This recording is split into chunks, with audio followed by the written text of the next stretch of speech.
Welcome to a short reflection by Sebastian Mahfoud on Canto 25 of Dante's Inferno.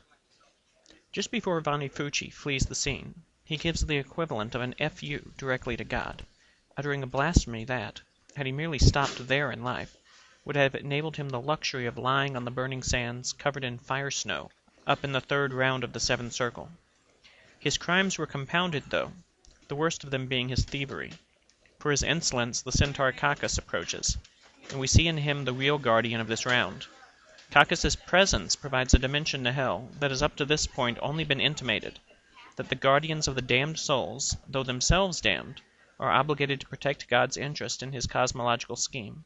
We saw this before with Minos' categorizing, fulfilling the first judgment ordained by heaven, and with the various guardians maintaining the integrity of their own section of hell, the centaurs above shooting anyone who tries to raise himself above his guilt, and the black talons above ripping apart any sinner they catch sneaking out of the pitch. Cacus rides after the blasphemer in order to visit another dose of justice on the man's head. He himself is there because of his theft of cattle from Hercules' herd, the myth ending with Hercules beating the life, and more, out of Cacus for his theft. When Dante starts to describe the metamorphosis of Agnello into a lizard, following the attack by Cianfa, he compares himself to Luca and to Ovid, boasting that what he is about to describe outdoes either of them. He'll recognize explicitly on Mount Purgatory that he's going to have to do serious time for his pride.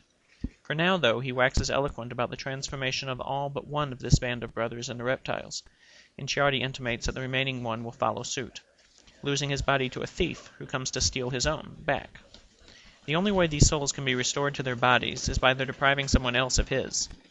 We can consider this an interpretation of the idea that the soul is the form of the body, for the reptilian soul necessarily forms a reptilian body, and the question of whether or not this interpretation works is to apply it to the rest of the cosmos. When we do so, we find that it supports, even explains, how contrapasso works, the idea that the state in which the soul persists in life is that in which it persists in death. The reptilian nature of theft can be traced back to the Garden of Eden, when the devil, in the form of a reptile, more specifically a serpent, deceived Eve into disobeying God, thereby stealing from her her place in the garden, and setting in place a chain of events that would bring about the fall of man and the disintegration of his appetites from his true nature.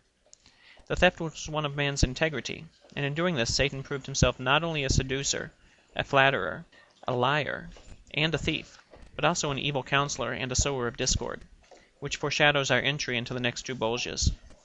While we're here, though, among the thieves, we might examine briefly a myth that Satan's attack on Eve wasn't his first attempt to get at man.